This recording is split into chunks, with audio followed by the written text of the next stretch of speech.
So guys, we are back for the San Marino Grand Prix. It's in Italy, but has a different flag for some reason, so if you guys want to let me know what that's all about, you can do in the comment section.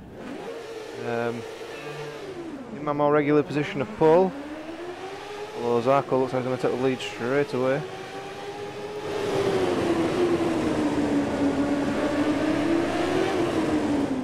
Yeah, quite a nice tight qualifying session this time, only 2/10 ahead. It's because usually I struggle with the first sector. Managed to sort that out, got like a 10th ahead by that, and then second sector was fairly consistent, and my third I made up all the time, and my fourth I lose it, but my third just makes up enough. So yeah, sitting out here in pole after 10th I think it was in Silverstone. Let's see how we get on with Zarco rubbing up his inside.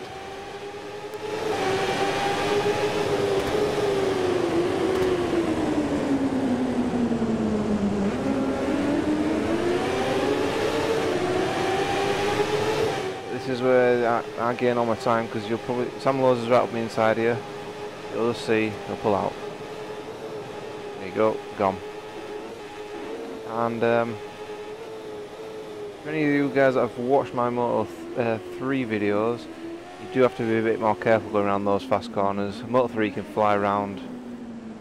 I forgot to tell you where you would brake on Moto3 in comparison. But yeah, the first corner you can still get away with pretty much top speed. You do have to put a little bit of the brakes on, but nowhere near as much as it tells you to. You can go and basically just freewheel around the rest of it by tapping the brakes.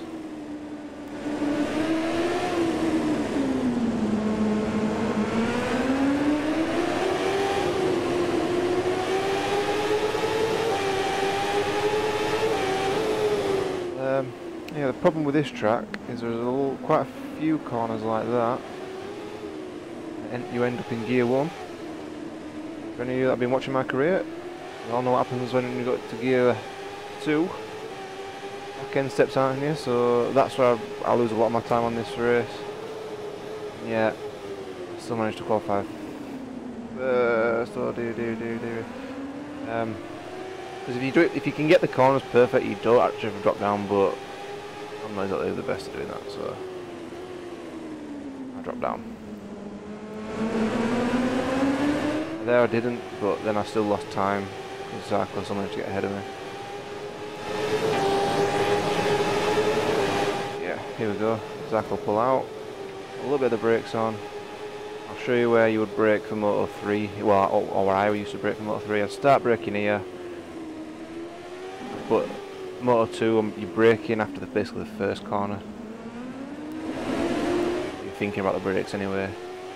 You get the right line, but I had the computers all over me, so a bit more cautious.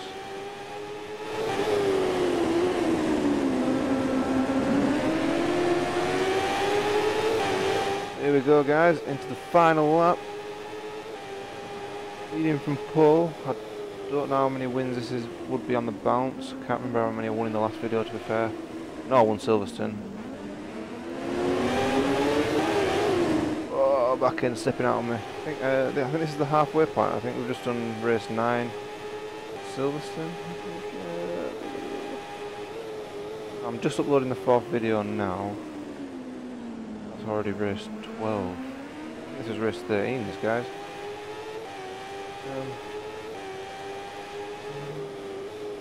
Part 5, yeah, I think it is. So this is I think this is part 5. So that's the last video, guys, and then we're into MotoGP. Hopefully we get some decent offers for that. I don't really want to be sitting down the order, because otherwise I'll be left behind. Alright, coming into the final straight. Back end slipping a little bit. My weight's quite bad actually. And there we go, a weekend in the Riviera. And I will see you in the next one. Welcome guys to the Aragon Grand Prix. On 8th. shocking qualifying session. And as I go around the first lap, I will tell you why. Try and get a good exit off the start. There's a tight left-hander at the first corner. And then you'll see there's a pit exit on the left going to the second corner. And that's where people would exit during qualifying, as you're on a flying lap, doing 150 kilometers an hour going around that second corner, and they'd just be sat there in the racing line. You would hit them in doing your 150 mile an hour, which would lead to 5 to 10 minutes in the pits, because I think I crashed 3 times with people doing that in front of me. So I wasted a lot of time in the pits in qualifying. However, I have pulled it back already. Moto2 bikes enjoy this corner a lot more compared to Moto3. You seem to get away with a lot more speed going into the corner, whereas on Moto3 it would always skid all over shot. So with a minute and a half, I go out trying to beat the computer's lap times. I'm 5/10 up in the first sector, 2/10 up in the second sector. I'm looking alright for the third, and for a first to third place finish, until this corner here. Going back the similar speed, and for no reason at all, the bike's gone from underneath me. No reason. So, and then I've got no time left. I can't qualify, make another qualifying attempt. And this is the straight where the quick exit from the pits happens in qualifying. So you press quick exit and people come flying past you at 200 kilometers an hour into the back of you. So that'd be another 5 to 10 minutes in the pits, as that happened 2 or 3 times. Which is why I ended up with so little time left in qualifying. Usually I'm done by half the time, when half the time's over.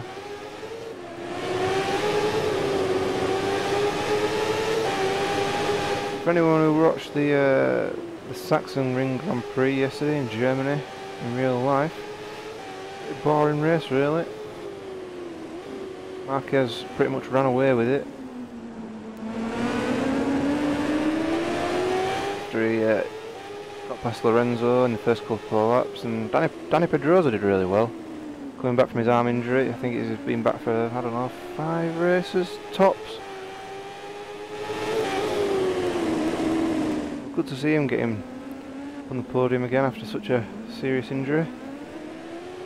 Well, the same couldn't be said for Moto2, Tito Rabat. We were coming back from a broken collarbone just 1 week ago. Pin and plated, or just pinned, I don't know. Got wiped out on the last corner of the last lap. It looked to have hurt himself again. I'm not surprised, seeing he's only been out for a week.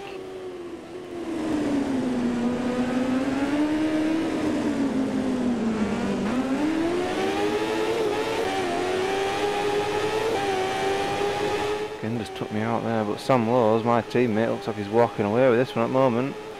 Was catching him, but this is obviously almost a 300 kilometre straight on a Moto2 bike.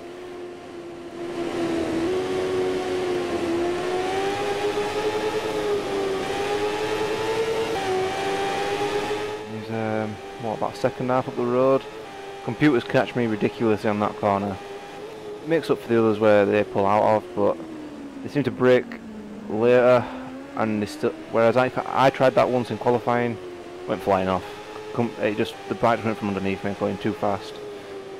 As the computer seemed to love it, going in late, and they seem to get a nice exit as well. As long as I can keep it on the road. Oh Jesus, here we go. The next sector and a half should be alright for second place here. 1-2 for the speed up team.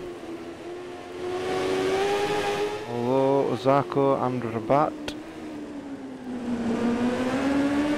the reigning world champion and person leading the championship in real life, are right on my arse.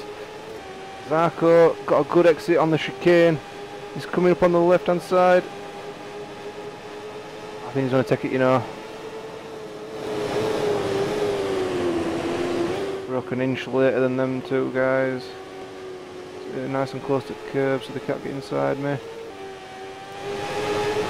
And Zacco's going to get past me. Oh, we get second place. 1-2 for the speed up team.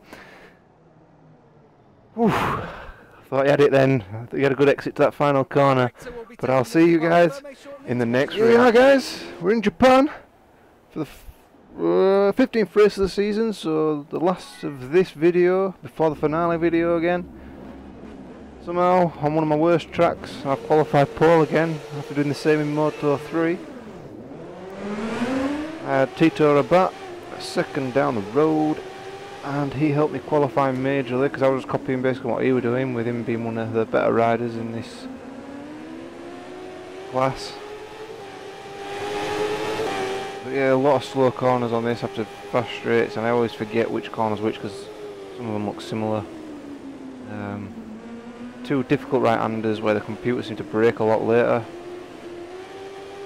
So Pons has crashed out.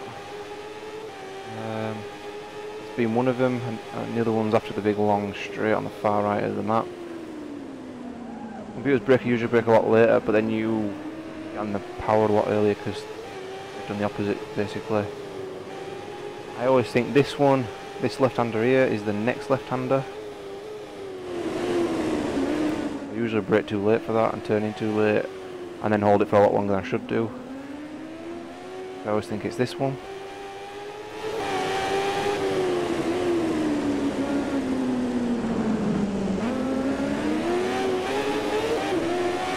Now turning on to the hairpin.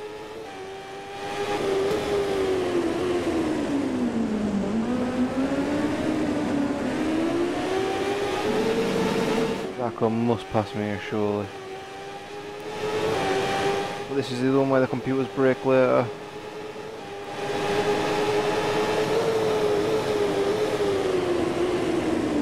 They go wider, and you can get an acceleration quicker if you don't hit the curb and start sliding about, and you don't have Zacco trying to knock you off.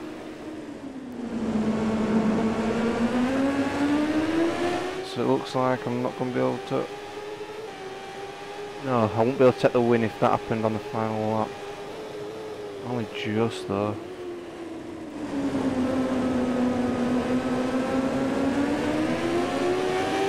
So we're back with the track record.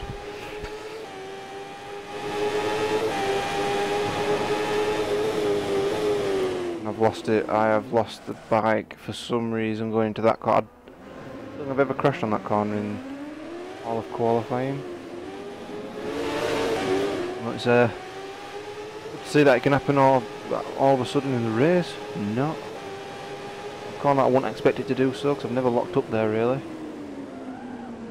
Everyone locks up on that corner. But it looks like I'm going to have to settle for outside the top 5. So my team just updated my expectations from 16th to 8th, even though 9 first place finishers. So here we have it guys, coming into the final few corners on the 3rd lap. Lost the race due to the bike just slipping out from underneath me for no reason really.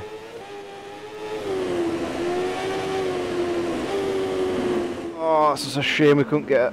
If we hadn't skidded off on the final corner last lap, we'd have been up into 5th or 6th there, just on that corner alone from the final lap. But see how that puts us. While the podium finishers make their way to 34 points ahead with 3 races to go. Could do with one more win really. Anyway guys, I'll see you in the next video. Final one for Moto2 I think it is.